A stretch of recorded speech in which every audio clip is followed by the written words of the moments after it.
Dinero, poder, violencia, y extrañamente, respeto. ¿Cómo es posible que temidos capos de la mafia, hombres, y a veces mujeres, cuyas manos están manchadas de sangre, cuyas fortunas se construyen sobre el crimen y la extorsión, sean no solo temidos, sino genuinamente venerados por comunidades enteras? Parece una contradicción sacada de una película, ¿verdad? Una de esas historias donde el villano tiene un código de honor retorcido, o un lado sorprendentemente humano. Hemos visto destellos de esto en el cine y la televisión. Vito Corleone en El Padrino, resolviendo disputas del barrio con una sabiduría paternalista, o incluso en series más modernas que exploran la complejidad de estas figuras. Pero, ¿qué pasa cuando apagamos la pantalla? ¿Es esta admiración por el criminal poderoso solo una fantasía, un tropo de la ficción para hacer las historias más interesantes? ¿O hay algo más profundo, más inquietante, más real detrás de todo esto? Te adelanto que la respuesta es mucho más compleja de lo que imaginas. Hoy no vamos a hablar de personajes de ficción. Vamos a sumergirnos en una realidad incómoda, en historias documentadas donde la línea entre el benefactor y el monstruo se vuelve tan borrosa que desafía nuestra comprensión del bien y del mal. Porque sí, el capo admirado existe, y su existencia nos obliga a hacernos preguntas difíciles. Preguntas sobre la naturaleza humana, sobre el fracaso de las instituciones, y sobre lo que realmente significa la justicia para aquellos que se sienten olvidados. Piénsalo por un momento.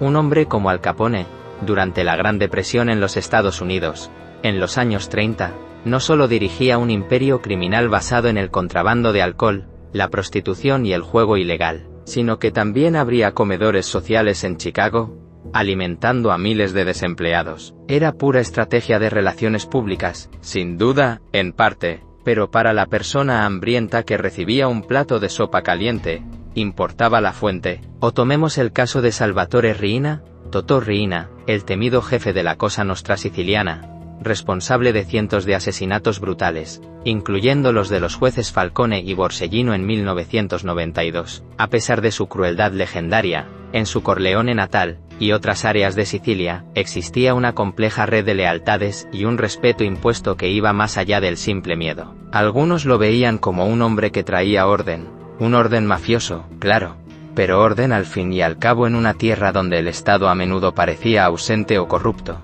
Y no podemos obviar figuras más contemporáneas, como Joaquín El Chapo Guzmán en México. Durante años, antes de sus múltiples capturas y su extradición, en ciertas regiones de Sinaloa, se hablaba de cómo el cártel no solo proveía seguridad a su manera, eliminando a pequeños delincuentes que no seguían sus reglas, sino que también invertía en infraestructura local, construyendo carreteras o iglesias en pueblos remotos donde el gobierno rara vez llegaba. La gente de Badiraguato, su tierra natal, ¿cómo lo percibía? ¿Como un simple narcotraficante o como alguien que, de alguna forma, se preocupaba por ellos, a pesar de la estela de violencia que dejaba a su paso? Estos no son casos aislados, son patrones que se repiten con variaciones en diferentes culturas y épocas. Este fenómeno, el del capo, que es visto casi como una figura paterna o un Robin Hood moderno por un sector de la población, nos genera una profunda incomodidad. Nos repele y, admitámoslo, también nos intriga.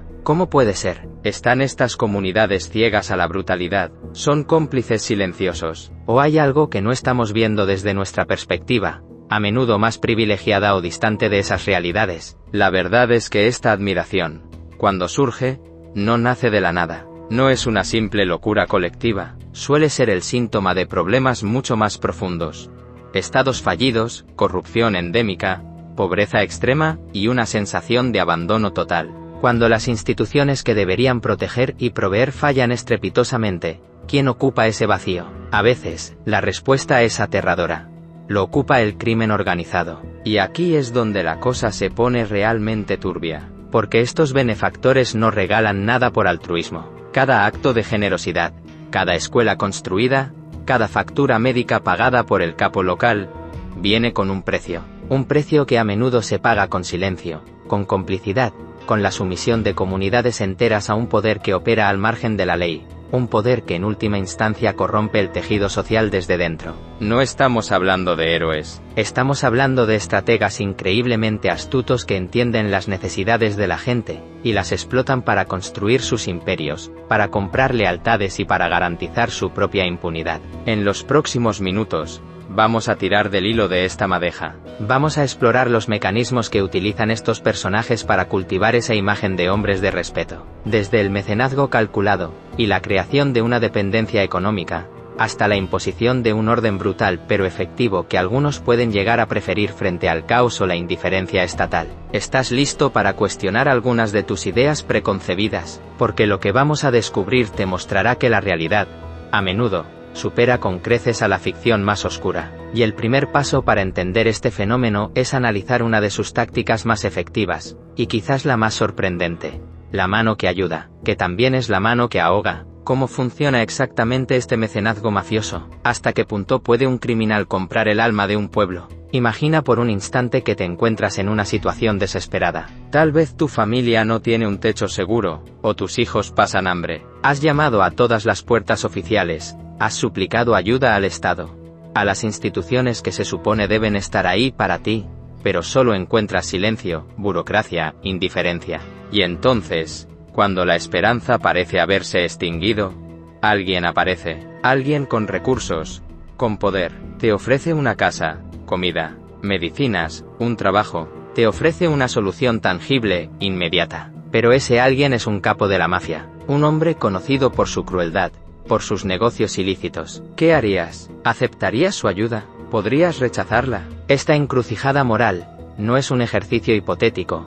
Es la cruda realidad que han vivido y viven miles de personas en comunidades controladas por el crimen organizado. Bienvenidos al mundo del mecenazgo mafioso. No nos engañemos, esto no es altruismo. No es un arrebato de generosidad espontánea. El mecenazgo mafioso es una herramienta, una inversión estratégica y fríamente calculada. Es una forma de comprar lealtades, de asegurar el silencio, de ganar una base social que sirva de escudo humano y de caldo de cultivo para nuevos reclutas. Es, en esencia, una forma de ejercer control. Uno de los ejemplos más paradigmáticos, y que exploraremos con más detalle en el próximo capítulo, pero que debemos mencionar aquí por su impacto en el mecenazgo, es el de Pablo Escobar en Colombia. A principios de los años 80, mientras su imperio de cocaína inundaba el mundo, miles de personas en Medellín vivían en condiciones infrahumanas en el basurero municipal de Moravia. Familias enteras hurgando entre desechos para sobrevivir. Entonces apareció Escobar. A través de su programa Medellín sin tugurios, financió la construcción de un barrio entero, el barrio Pablo Escobar,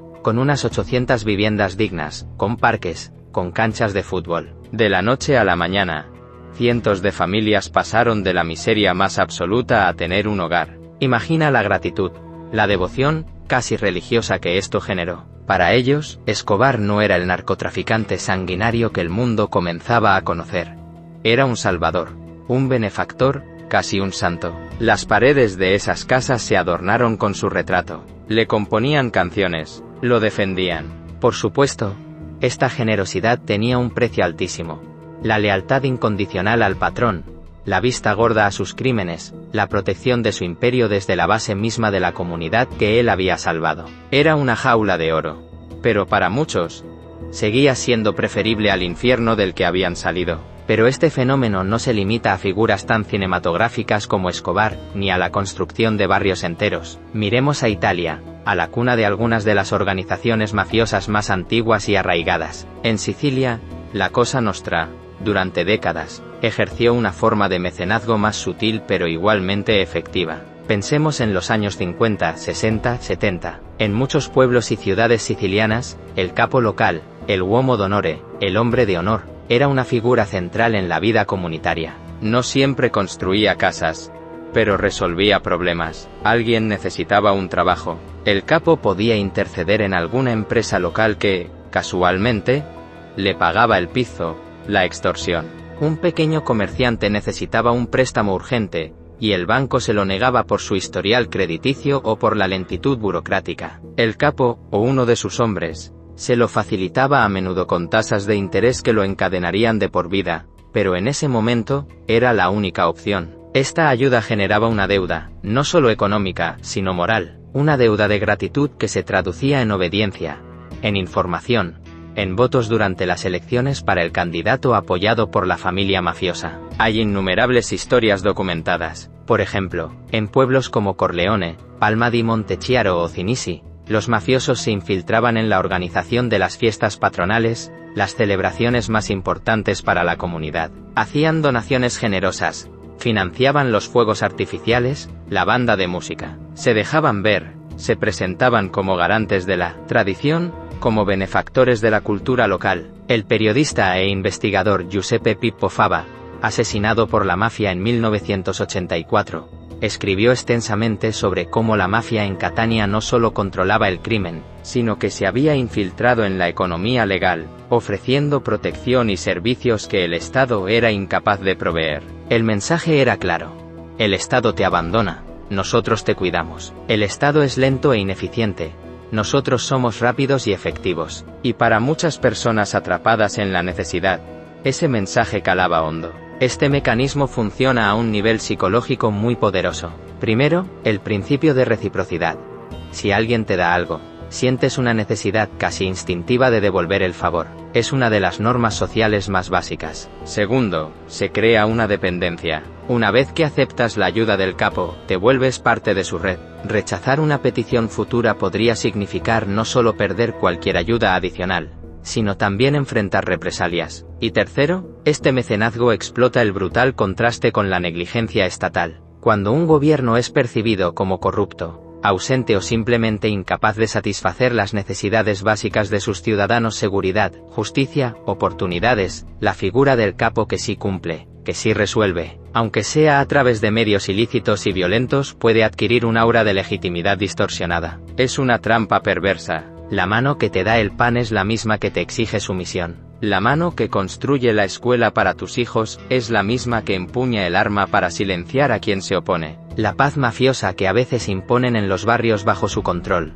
eliminando a pequeños delincuentes y manteniendo un orden, es una paz basada en el terror, donde la única ley que impera es la del más fuerte, la del capo. Te venden protección.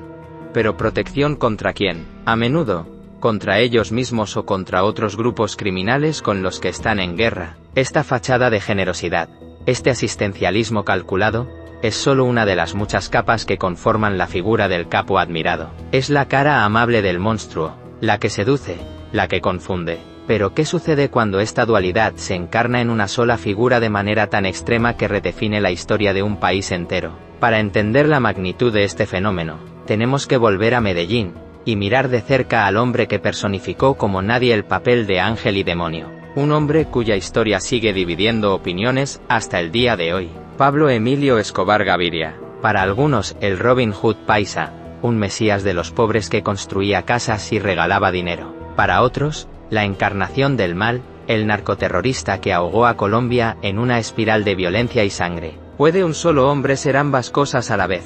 La historia de Escobar en Medellín no solo demuestra que es posible, sino que nos obliga a mirar de frente las oscuras razones que lo permitieron. Y la respuesta, como casi siempre en estos temas, es dolorosamente compleja. Para entender el fenómeno Escobar, tenemos que transportarnos a la Medellín de los años 70 y principios de los 80, una ciudad de profundos contrastes, una burguesía próspera, y al mismo tiempo, vastas comunas populares sumidas en la pobreza, el olvido estatal y una creciente violencia. Era un caldo de cultivo perfecto. En este escenario irrumpe Escobar, no solo como un criminal emergente que amasaba una fortuna inconcebible con el tráfico de cocaína, sino como un hombre con una astuta visión para la manipulación social. Su jugada maestra en este terreno fue, sin duda, el barrio Medellín sin tugurios, hoy conocido popularmente como el barrio Pablo Escobar. A principios de 1982, mientras su nombre ya resonaba en los bajos fondos, y comenzaba a soñar con el poder político, Escobar financió la construcción de unas 800 viviendas para familias que literalmente vivían en la inmundicia del basurero municipal de Moravia. Imaginen la escena: pasar de buscar sustento entre montañas de basura, bajo techos de cartón y latas, a tener una casa de ladrillo, con servicios básicos, con un pequeño parque para los niños, con canchas de fútbol donde los jóvenes podían soñar. Para estas miles de personas, Escobar no era un delincuente. Era un ángel guardián, un hombre que les había devuelto la dignidad que el Estado les había negado durante generaciones. En las paredes de esas casas, su retrato se convirtió en un ícono de devoción. Frases como Dios en el cielo y Pablo en la tierra no eran raras. Él era el patrón, el que proveía, el que se acordaba de los olvidados. Y esta generosidad no se limitó al barrio que lleva su nombre. Escobar cultivó meticulosamente su imagen de benefactor. Realizaba donaciones a iglesias, financiaba equipos de fútbol juveniles en las comunas sembrando la lealtad desde la infancia, organizaba fiestas populares, y en Navidad, repartía dinero en efectivo, electrodomésticos y juguetes a manos llenas en los barrios más pobres de Medellín. Se presentaba como el paisa de oro, un hijo del pueblo que, habiendo triunfado, compartía su riqueza con los suyos. Esta estrategia le granjeó una base social increíblemente leal, un verdadero ejército de ojos y oídos dispuestos a protegerlo, a ocultarlo, a morir por él si era necesario. Un escudo humano invaluable. Pero mientras una mano regalaba casas y sonrisas, la otra sembraba el terror más absoluto. La cara oscura de Pablo Escobar es la de un monstruo sin escrúpulos, responsable de una orgía de violencia que marcó a Colombia para siempre. Su lema, plata o plomo, se aplicó con una brutalidad sistemática. Quien no aceptaba su soborno, recibía una bala. El sicariato, ejecutado por jóvenes de esos mismos barrios pobres a los que ayudaba, se convirtió en una epidemia. Su guerra contra el Estado colombiano fue total. Ordenó el asesinato de Guillermo Cano Izaza, director del diario El Espectador, en diciembre de 1986, por atreverse a denunciarlo. Estuvo detrás del magnicidio del candidato presidencial Luis Carlos Galán Sarmiento en agosto de 1989. Un hombre que prometía extraditar a los narcotraficantes. La lista de atrocidades es interminable. El atentado con coche bomba contra el edificio del DAS en Bogotá, el 6 de diciembre de 1989, que dejó decenas de muertos y centenares de heridos, buscando asesinar al director de la entidad. El derribo del vuelo 203 de Avianca el 27 de noviembre de ese mismo año, un acto terrorista que mató a 107 personas inocentes, en un intento fallido por eliminar a César Gaviria, entonces candidato presidencial y sucesor de las ideas de Galán. Impuso el Plan Pistola, pagando recompensas por cada policía asesinado en Medellín, sumiendo a la ciudad en un estado de sitio no declarado. Su poder llegó a tal punto que negoció su entrega al Estado colombiano en 1991, bajo la condición de ser recluido en la Catedral, una prisión de lujo construida por él mismo, con todas las comodidades y desde donde seguía delinquiendo. Su humillante fuga de esta cárcel, en julio de 1992, fue la gota que colmó la paciencia del Estado, y de parte de la sociedad. Entonces, ¿cómo podían coexistir estas dos realidades? ¿Cómo podía el mismo hombre ser visto como un santo y como un demonio? Primero, hay que entender que su obra social no era un acto de bondad desinteresada, sino una estrategia multifacética. Buscaba una base social que le sirviera de protección y camuflaje. Quería una cantera inagotable de jóvenes dispuestos a unirse a sus filas, ya fuera por gratitud, por necesidad o por admiración hacia esa figura de poder desafiante. Usaba su popularidad para ejercer presión política, llegando incluso a ser elegido congresista suplente en 1982. Quería lavar su imagen, construir la leyenda del bandido social que robaba a los ricos, en este caso, a los consumidores de droga en Estados Unidos y Europa, para darle a los pobres. Segundo, y esto es crucial, Escobar llenó un vacío dejado por un Estado históricamente ausente en muchas de las zonas más deprimidas de Medellín y de Colombia. Donde no llegaba la ayuda oficial, llegaba la ayuda de Escobar. Donde no había oportunidades, él ofrecía la ilusión de una vida de lujos y poder, aunque fuera efímera y sangrienta. Y tercero, no podemos ignorar ciertos aspectos de la cultura local, como la figura del avispado, del emprendedor que surge de la nada y desafía al sistema. Aunque sus métodos sean ilegales, Escobar encarnaba, para algunos, esa figura de manera hiperbólica. Pero, ¿era suficiente la construcción de un barrio para justificar el asesinato de miles? La corrupción de las instituciones, el miedo que paralizó a una nación. Para aquellos que recibieron directamente su ayuda, la respuesta podía ser ambigua, teñida de una gratitud que nublaba el juicio. Para el resto de Colombia, para las víctimas de su terror, para aquellos que veían cómo el país se desangraba, Pablo Escobar era, y sigue siendo, un criminal de la peor calaña. Su legado es una herida abierta, un recordatorio de cómo la desesperación, la desigualdad y el abandono estatal pueden convertir a un monstruo en un falso mesías para unos pocos, a costa del sufrimiento de muchos. La historia de Escobar es un torbellino de sangre y generosidad, marcada por una espectacularidad casi cinematográfica. Pero no todas las mafias operan con esta grandilocuencia mediática. Hay otras, más antiguas, más discretas en su violencia cotidiana, pero no menos letales, que han perfeccionado el arte del control social a fuego lento, infiltrándose en el tejido más profundo de la sociedad. Para entender esta otra cara del poder mafioso, tenemos que cruzar el Atlántico. Si la historia de Pablo Escobar fue una explosión de violencia y caridad, ostentosa, un volcán en erupción constante que sacudió los cimientos de una nación, imaginen ahora una fuerza diferente, una fuerza más silenciosa, casi invisible para el ojo no entrenado, pero que se enraiza como una antigua y poderosa hiedra en cada grieta, en cada institución, en cada aspecto de la vida cotidiana. Bienvenidos a Calabria, la punta de la bota italiana, una tierra de belleza sobrecogedora y pobreza ancestral, el reino indiscutible de la 'Ndrangheta. Olvidemos la estructura piramidal y jerárquica de la Cosa Nostra siciliana o de los cárteles colombianos. La 'Ndrangheta es una hidra, una red de endrine clanes familiares de sangre que operan de forma autónoma pero interconectada, lo que la hace increíblemente resistente y difícil de penetrar. Desde sus bastiones en pueblos remotos y montañosos de Calabria como San Luca, Plati o Rosarno, lugares donde el Estado italiano a menudo parece un eco lejano, esta organización ha extendido sus tentáculos hasta convertirse en una de las mafias más ricas y temidas del planeta. Su principal fuente de ingresos es el narcotráfico a escala global, controlando gran parte de la cocaína que llega a Europa, pero su poder no se detiene ahí.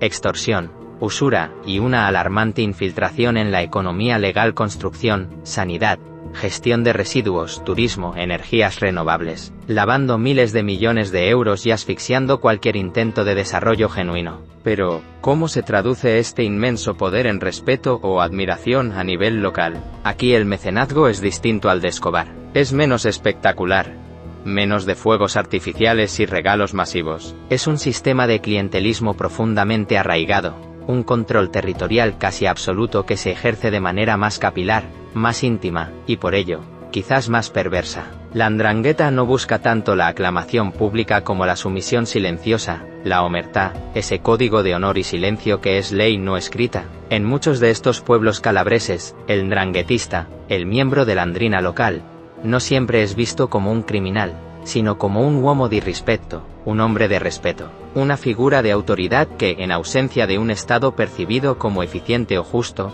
garantiza el orden. Su orden, claro está. ¿Tienes una disputa con un vecino por unos lindes? ¿Te han robado una herramienta de trabajo? En lugar de acudir a la policía o a un sistema judicial lento y a menudo desbordado, algunos prefieren o se ven obligados a recurrir al capo local. Él escuchará a las partes, tomará una decisión salomónica y su palabra será ley. Esta justicia paralela, rápida y expeditiva, aunque brutalmente sesgada, puede generar una forma de dependencia y hasta de macabra gratitud. La provisión de empleo es otra herramienta clave. En una región como Calabria, con una de las tasas de desempleo juvenil más altas de Europa, un puesto de trabajo es un tesoro, y la 'Ndrangheta lo sabe. A través de sus empresas pantalla, o presionando a empresarios legítimos, pueden colocar a jóvenes, a padres de familia, consiguen contratos públicos mediante la corrupción y la intimidación. Decenas de ayuntamientos en Calabria han sido disueltos por infiltración mafiosa a lo largo de los años, y luego distribuyen los puestos de trabajo entre sus leales o aquellos a quienes quieren endeudar. No es un regalo, es una cadena. ¿Cómo vas a denunciar al sistema que te da de comer, aunque sepas que es corrupto y criminal? Incluso pequeños favores cotidianos sirven para tejer esta red de obligaciones. Ayudar a acelerar un trámite burocrático imposible. Conseguir una cama en un hospital público saturado gracias a sus contactos infiltrados en el sistema sanitario. Mediar para obtener una licencia que se demora injustificadamente. Cada favor es un hilo más en la telaraña, aunque de forma menos pública que Escobar. Su presencia o apoyo económico en bodas, bautizos o funerales de familias consideradas amigas o influyentes en la comunidad, sirve para reforzar lazos, para recordar quién manda, quién cuida de los suyos. El escritor Roberto Saviano, en sus obras como Gomorra y especialmente en 000, ha documentado exhaustivamente, basándose en investigaciones judiciales y testimonios, cómo estas dinámicas de poder e infiltración son el pan de cada día en los territorios controlados por las mafias italianas. Y la 'Ndrangheta es maestra en este juego. Pero este orden y esta ayuda tienen un precio exorbitante. La extorsión, El pizzo es una plaga que afecta a casi todos los comerciantes y empresarios. Desde la pequeña tienda de barrio hasta la gran constructora, pocos escapan, y quien no paga o quien se atreve a denunciar, sufre las consecuencias. Incendios accidentales, amenazas a la familia, violencia física. La violencia de la 'Ndrangheta, aunque a menudo menos espectacular y mediática que la de Escobar, es selectiva pero increíblemente brutal. No dudan en eliminar a rivales, castigar a traidores o a cualquiera que desafíe su poder. La masacre de Duisburg, en Alemania, en agosto de 2007, donde 6 jóvenes calabreses fueron acribillados a la salida de una pizzería como parte de una faida, venganza entre clanes, originada en San Luca, demostró al mundo la ferocidad y el alcance internacional de esta organización. Y luego está la Lupara Bianca, la desaparición de personas cuyos cuerpos nunca son encontrados, un mensaje aterrador para cualquiera que piense en colaborar con la justicia. El control político y económico que ejercen ahoga cualquier posibilidad de desarrollo sano y sostenible. Desvían fondos europeos destinados a la región, manipulan elecciones, se apoderan de los sectores más lucrativos. Para la juventud calabresa, crecer en este ambiente significa a menudo tener muy pocas oportunidades fuera del sistema mafioso. La 'Ndrangheta se presenta como la única alternativa viable, normalizando una cultura de ilegalidad, violencia y sumisión. El miedo es tan profundo, el control tan absoluto y la omertá tan interiorizada, que romper el silencio es un acto de heroísmo casi suicida. Las víctimas rara vez denuncian, por temor a represalias o porque han perdido toda fe en que el Estado pueda protegerlas. ¿Cómo es posible que una organización así, que chupa la sangre de su propia tierra, prospere en el corazón de la Europa del siglo XXI? ¿Qué hace? ¿O qué no hace el Estado italiano? La 'Ndrangheta, al igual que podría existir ni mantener su poder omnímodo si no fuera porque ha sabido, durante generaciones, identificar y explotar las grietas, las ausencias, las debilidades, en una palabra, el vacío dejado por el Estado. Y es precisamente este vacío, este abandono percibido o real, el que debemos examinar a continuación para entender por qué comunidades enteras pueden llegar a respetar a quienes, en última instancia, son sus carceleros. Hemos recorrido las calles del Medellín de Pablo Escobar, sintiendo la dualidad de su generosidad y su terror. Hemos viajado a la Calabria profunda, donde la 'Ndrangheta teje su red de control silencioso. Pero ¿son estos capos, estas organizaciones, realmente tan astutas y poderosas por sí mismas como para someter a comunidades enteras a su voluntad? ¿O existe un fantasma mucho más grande, una ausencia palpable, que les abre de par en par las puertas de estos territorios y los corazones, o al menos la sumisión, de su gente? Ese fantasma, damas y caballeros, es el vacío del Estado. Cuando hablamos del vacío del Estado, no nos referimos únicamente a la ausencia física de policías o edificios gubernamentales. Es algo mucho más profundo y corrosivo. Es la falta de servicios básicos. Hospitales que no curan, escuelas que no enseñan, carreteras que no existen, agua potable que no llega. Es la falta de oportunidades económicas reales, que condena a generaciones enteras al desempleo y la pobreza endémica. Es la falta de una justicia que funcione, donde la corrupción y la impunidad son la norma, y los procesos legales son un laberinto interminable e inaccesible para el ciudadano común. Es la falta de seguridad, donde la policía es percibida como ineficaz, corrupta o incluso como un agente de represión más, incapaz de proteger a la gente del crimen cotidiano. Y, fundamentalmente, es la falta de legitimidad, cuando los ciudadanos pierden toda confianza en sus instituciones, en sus políticos, en el sistema mismo. Y es precisamente en este vacío, en esta tierra de nadie abandonada por la institucionalidad, donde el crimen organizado encuentra el terreno más fértil para echar raíces y crecer hasta convertirse, en la práctica, en una especie de gobierno paralelo. Miremos ejemplos concretos. En las favelas de Río de Janeiro, en Brasil, durante décadas, y aún hoy en muchas de ellas, grupos criminales como el Comando Vermelho, Amigos dos Amigos o el Terceiro Comando Puro, y más recientemente las milicias formadas por expolicías y bomberos, han ejercido un control casi total. Antes de la implementación de las unidades de policía pacificadora, las UPPs, a partir de 2008 un esfuerzo con resultados mixtos y a menudo temporales y todavía en vastas zonas. Estos grupos no solo traficaban drogas, sino que imponían su propia ley.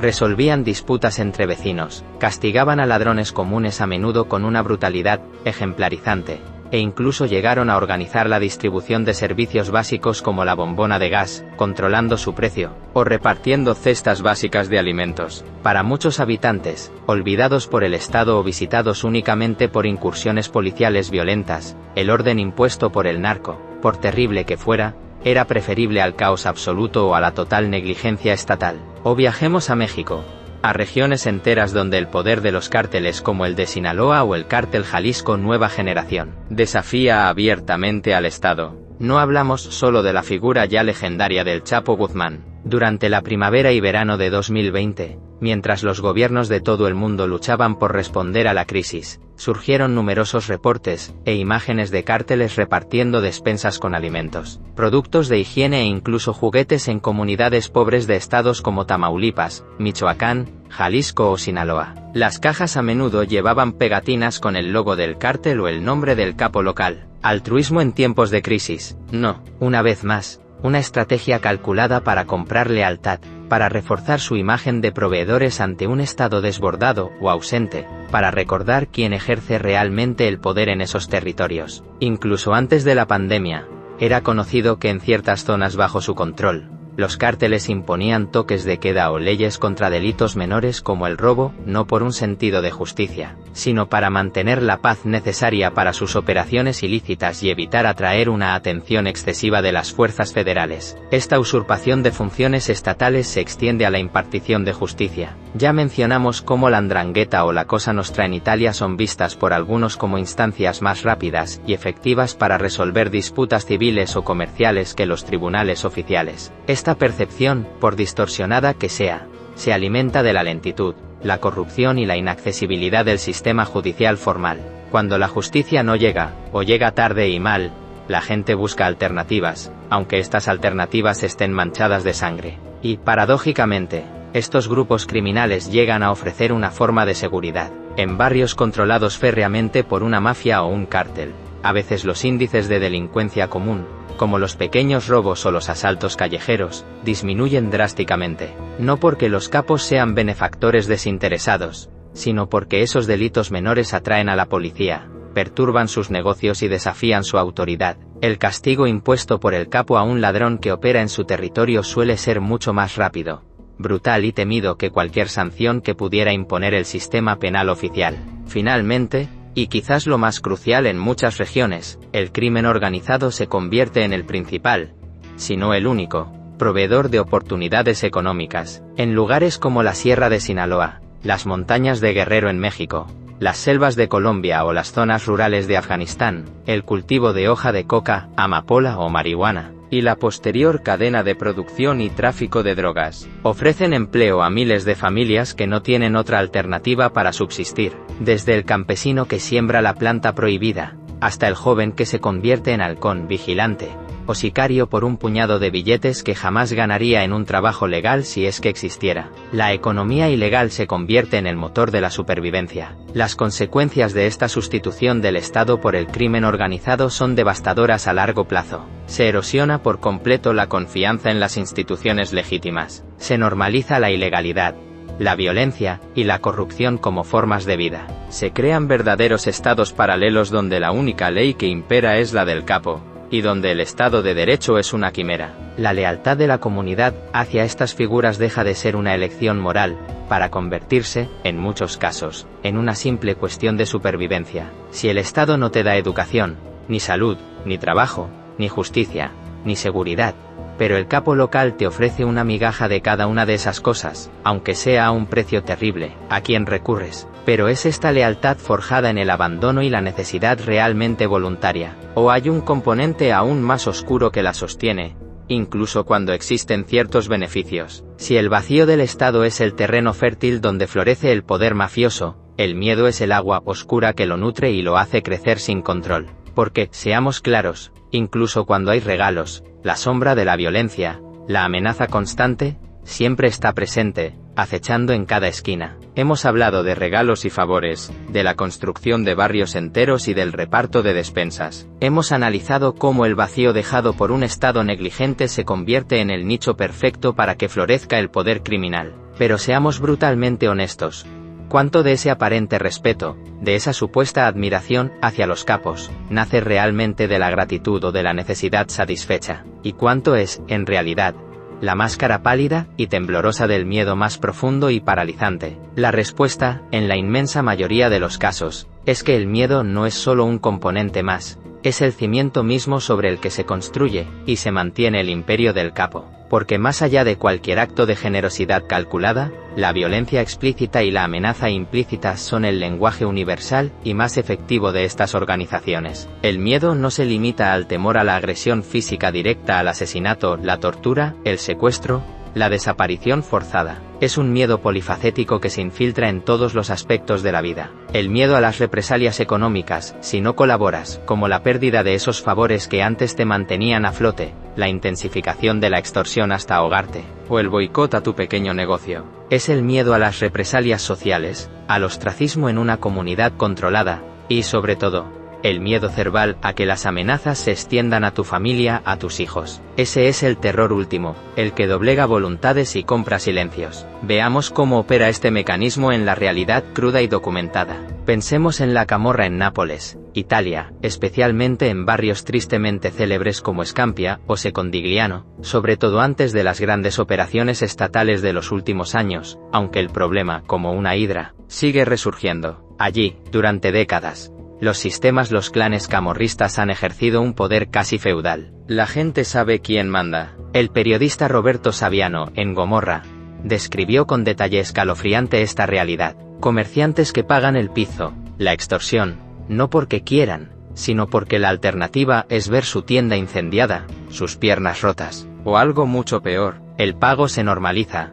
Se convierte en un impuesto más, inevitable para sobrevivir. La violencia es a menudo espectacular y pública, como los asesinatos a plena luz del día, diseñados no solo para eliminar a un rival, sino para enviar un mensaje aterrador al resto de la comunidad. Esto es lo que les espera a quienes se opongan o hablen. El impacto psicológico de esta brutalidad cotidiana es devastador. O miremos al Triángulo Norte de Centroamérica, El Salvador, Honduras, Guatemala, donde pandillas ultraviolentas como la Mara Salvatrucha, Microsoft 13, o Barrio 18 han sembrado el terror durante años. Desde finales de los años 90, pero con una escalada brutal en el siglo XXI.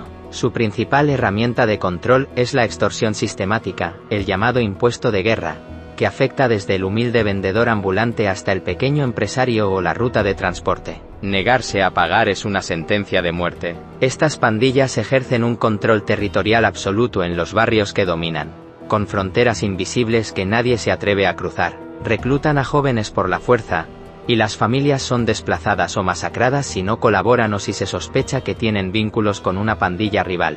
La violencia que emplean es de una crueldad inaudita.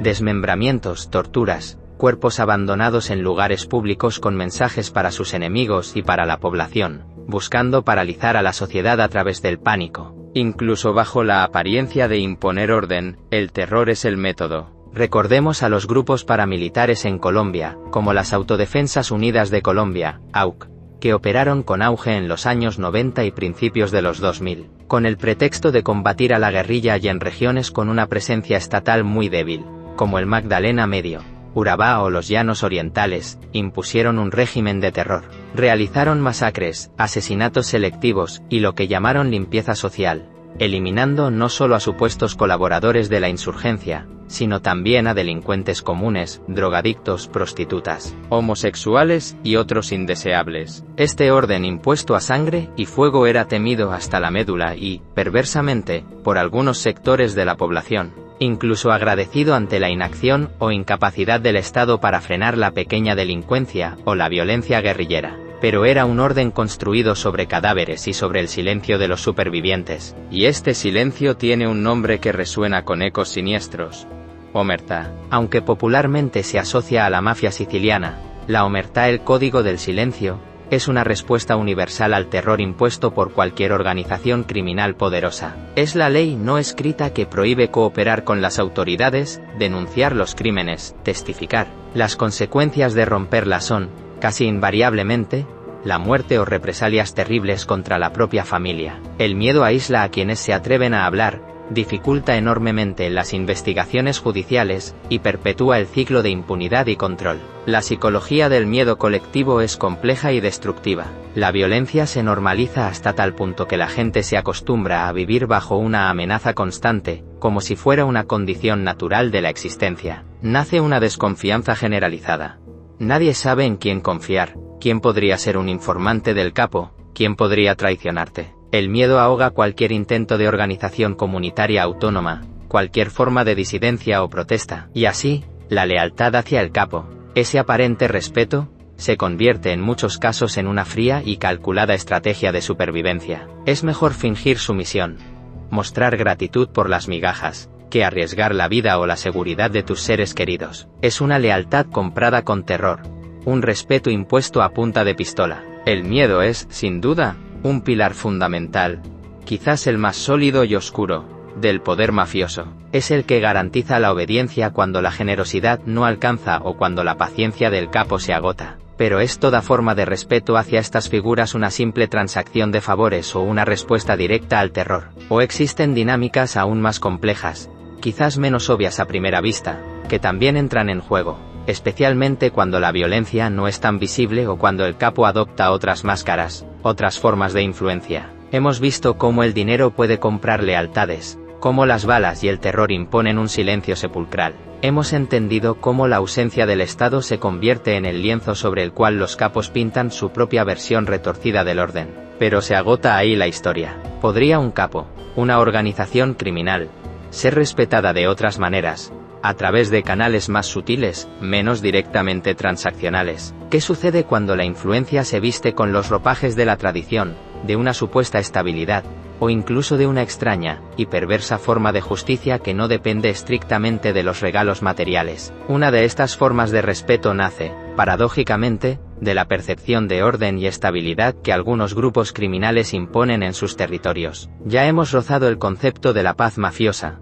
En barrios o regiones asolados por la delincuencia menor, la guerra entre pandillas o el caos generalizado, la llegada de un grupo dominante que elimina a sangre y fuego a los pequeños delincuentes o pacifica a las facciones rivales puede ser interpretada por algunos residentes, especialmente aquellos que no están directamente involucrados en actividades ilegales o los más vulnerables, como una especie de mejora. Un orden brutal, sí, pero un orden al fin, frente a la anarquía o la indiferencia estatal. Un ejemplo complejo lo encontramos en Japón con la yakuza. Históricamente, y en ciertos contextos muy locales, algunos grupos yakuza se han proyectado como garantes de una cierta paz en sus distritos, manteniendo a raya la delincuencia callejera, aquella que no controlan ellos, claro está. Su estricto código interno, conocido como el Ninkit o camino caballeresco, aunque frecuentemente violado, y más un ideal romántico que una práctica consistente y su visible estructura jerárquica, a veces han proyectado una imagen de disciplina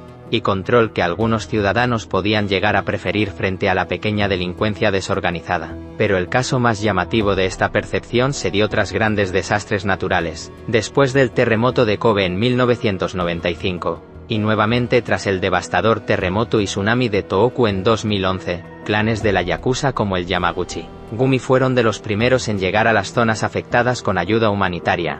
Agua, comida, mantas, artículos de primera necesidad. Lo hicieron de forma rápida y organizada, a menudo superando la respuesta inicial del propio gobierno japonés. Estos actos, ampliamente publicitados, generaron una ola de sorpresa, y en algunos sectores, de genuina gratitud, y hasta admiración. Por supuesto, los analistas más cínicos y realistas señalaron que esto no era puro altruismo, sino una astuta estrategia de relaciones públicas, una forma de ganar legitimidad social, facilitar sus negocios en la lucrativa reconstrucción y recordar su presencia. Y, por supuesto, esto no borra sus actividades criminales fundamentales: extorsión, apuestas ilegales, tráfico de drogas, prostitución, infiltración en empresas y finanzas. Pero la percepción de eficiencia en la crisis quedó grabada en la mente de muchos. Otra veta de este respeto sutil se nutre de una distorsionada apelación a la tradición y a la identidad cultural. Mafias con una larga historia, como la Cosa Nostra siciliana, la 'Ndrangheta calabresa o la misma yakuza, a veces se presentan o son percibidas por algunos en sus comunidades más aisladas y tradicionales, como las continuadoras de antiguas costumbres de honor, o incluso como herederas de una narrativa de resistencia contra un Estado percibido como opresor o distante. El 'ndranghetista o el mafioso siciliano que se autodenomina uomo d'onore, hombre de honor, a menudo se ve a sí mismo no como un simple delincuente, sino como alguien que sigue códigos ancestrales, que protege a su familia y su territorio. Esta autopercepción, por delirante que sea, puede tener eco en sectores muy conservadores de su entorno, especialmente en zonas rurales donde las viejas lealtades y las estructuras familiares patriarcales aún pesan mucho. Su participación visible en rituales comunitarios clave, como las fiestas patronales donde pueden contribuir económicamente, o simplemente hacer acto de presencia como figuras reconocidas, o su papel ocasional como mediadores en disputas familiares que van más allá de lo puramente económico, pueden reforzar esta imagen de estar integrados y ser,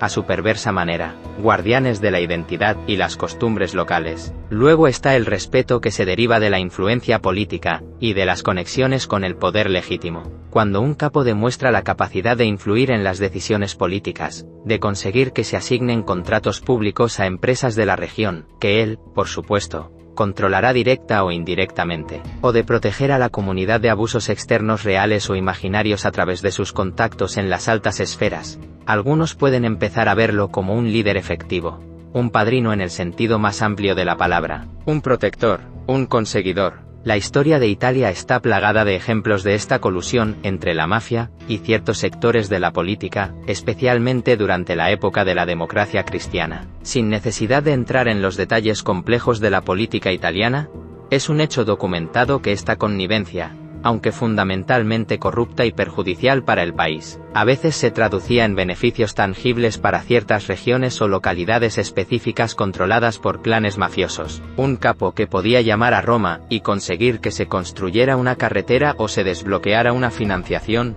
reforzaba su poder y su prestigio local, presentándose como el único capaz de traer progreso a una tierra olvidada. Finalmente, no podemos olvidar el atractivo oscuro del antihéroe carismático. Algunos capos cultivan deliberadamente una imagen de rebeldía, de desafío a un sistema que muchos perciben como injusto, corrupto o indiferente. Su éxito al margen de la ley, su capacidad para burlar a las autoridades, aunque sea a través de la violencia y la intimidación, puede generar una extraña fascinación e incluso una secreta admiración en sectores de la población que se sienten igualmente marginados u oprimidos por ese mismo sistema. Esta es una dinámica que se remonta a las figuras históricas del bandolerismo social, personajes a menudo mitificados como benefactores de los pobres y enemigos de los poderosos. Pensemos en figuras como Pancho Villa en México, o Salvatore Giuliano en la Sicilia de los años 40. Giuliano, un bandido y separatista, fue visto en sus inicios por algunos como una especie de Robin Hood siciliano que luchaba contra el Estado italiano, aunque su movimiento degeneró rápidamente, colaborando con la mafia, y con oscuros intereses políticos. La leyenda romántica del bandido generoso persistió. Esta idealización puede, a veces, transferirse erróneamente a figuras mafiosas contemporáneas que saben explotar esa narrativa. Es crucial entender que estas formas más sutiles de respeto son a menudo minoritarias, increíblemente complejas, y casi siempre están entrelazadas de forma inextricable con el miedo latente, la dependencia económica y la manipulación. No estamos hablando de una admiración pura o desinteresada. Es un fenómeno turbio, lleno de contradicciones, pero ¿puede este respeto más etéreo sobrevivir sin la constante amenaza de la violencia o la promesa de un beneficio material? ¿Qué tan genuino puede ser un respeto que nace de la distorsión de la tradición, de la explotación de la fe o de la admiración por el desafío a la ley? Hemos explorado el mecenazgo calculado, el terror paralizante, el inmenso vacío dejado por el Estado y estas formas más ambiguas de influencia y control. Queda claro que la figura del capo admirado no es un personaje de una sola dimensión, sino un complejo poliedro con muchas caras, la mayoría de ellas oscuras. Pero al final del día, ¿qué nos dice todo esto sobre estos personajes? Y quizás, ¿qué nos dice también sobre las sociedades que en ciertas circunstancias permiten su encumbramiento? ¿Cuál es el verdadero y perdurable legado de estos ídolos con pies de barro? De estos demonios a menudo disfrazados con piel de cordero. Hemos viajado juntos a través de las sombras y los destellos del oscuro y complejo mundo del capo admirado. Hemos sido testigos de la calculada generosidad de Pablo Escobar, que regalaba casas, mientras ahogaba a su país en sangre. Hemos sentido el control silencioso y asfixiante de la 'ndrangheta en Calabria, una organización que se autoproclama honorable mientras corrompe y extorsiona. Vimos cómo las maras en Centroamérica o la camorra en Nápoles usan el terror más descarnado como principal herramienta de su misión. Comprendimos el inmenso y desolador vacío que deja un Estado ausente o fallido. Un vacío que estos grupos criminales llenan con su propia versión pervertida de orden, justicia y provisión. Incluso exploramos las formas más sutiles de influencia, donde la yakuza en Japón aparecía con ayuda tras un tsunami, o donde la tradición y un carisma de antihéroe tejían extrañas lealtades. Entonces, después de todo este recorrido, ¿cuál es el veredicto? ¿Son estos personajes héroes del pueblo o demonios ocultos? ¿Son salvadores o monstruos? Quizás, después de lo que hemos visto, la verdadera revelación es que esa es, precisamente, la pregunta equivocada. La realidad, como hemos descubierto, se niega a ser encasillada en etiquetas tan simples. No son héroes. Nunca lo han sido y nunca lo serán. Su ayuda, como hemos demostrado con ejemplos concretos y documentados, es siempre una inversión estratégica, un anzuelo envenenado. Cada escuela construida, cada factura médica pagada, cada puesto de trabajo concedido viene con un precio exorbitante. La sumisión de comunidades enteras, la perpetuación de la violencia, la corrupción del tejido social, el fomento del subdesarrollo económico genuino y, en última instancia, la pérdida de libertad y dignidad para aquellos que viven bajo su yugo. El bien que aparentan hacer es selectivo, egoísta y siempre subordinado a sus intereses criminales. Es una fachada, una herramienta para consolidar su poder. Pero tampoco son, o no son solamente, demonios surgidos de la nada, impulsados únicamente por una maldad irracional. Su aparición, y sobre todo, su capacidad para obtener cierto grado de respeto o aceptación en determinados sectores, son a menudo el síntoma más visible de enfermedades sociales mucho más profundas. La desigualdad insultante, la pobreza endémica, la corrupción institucionalizada, la ausencia de oportunidades reales, y un Estado que, en lugar de proteger y servir, abandona o incluso agrede a sus ciudadanos. Son en muchos sentidos el producto monstruoso y a la vez los perpetuadores de sistemas fallidos. Es aquí donde la figura del ídolo con pies de barro cobra todo su sentido. La admiración que pueden generar es, en su mayor parte, terriblemente frágil, construida sobre los cimientos inestables de la necesidad desesperada, del miedo paralizante, de la desinformación o de una deliberada manipulación de la narrativa. Sus imperios, por más sólidos y eternos que puedan parecer en su apogeo,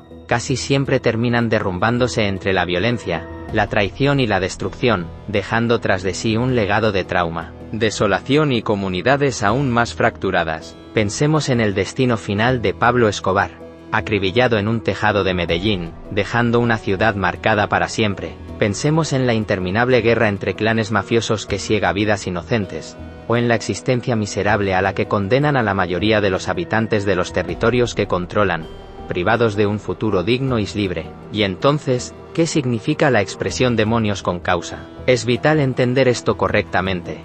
No se trata, bajo ningún concepto, de justificar sus crímenes atroces o de diluir su responsabilidad individual. Esa responsabilidad es absoluta e innegable. Sin embargo, sí debemos reconocer que su existencia y su capacidad para prosperar pueden ser una consecuencia, y en ese sentido, un efecto de una causa previa de esas fallas sistémicas que hemos analizado. La causa de su poder no es una causa noble que ellos defiendan.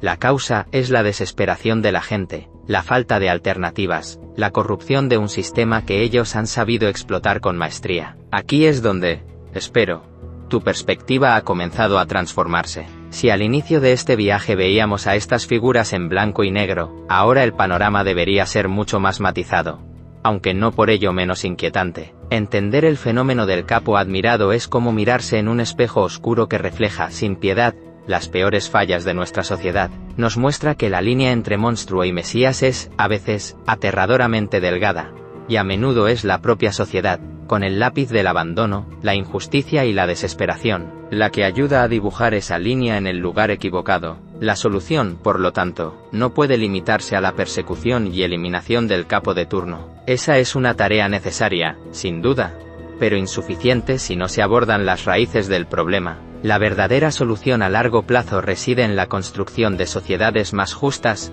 más equitativas, con estados verdaderamente presentes, eficientes y legítimos, que no dejen vacíos para ser llenados por las garras del crimen organizado. Instituciones que ofrezcan educación de calidad, salud accesible, oportunidades reales de progreso, justicia imparcial, y seguridad para todos sus ciudadanos, sin excepción. ¿Qué nos dice, entonces, de una comunidad, de una sociedad, cuando un criminal puede llegar a ser percibido por algunos como un benefactor, como un proveedor, incluso como un héroe? Nos dice que algo está profundamente roto. Nos dice que hay heridas abiertas que necesitan ser sanadas con urgencia. ¿Cómo podemos evitar que surjan y se perpetúen estos ídolos con pies de barro? Fortaleciendo la democracia, combatiendo la corrupción, invirtiendo en desarrollo social, y construyendo una cultura de legalidad y de derechos humanos. Y, fundamentalmente, cultivando la memoria histórica, para no caer en la trampa de romantizar o simplificar a estas figuras,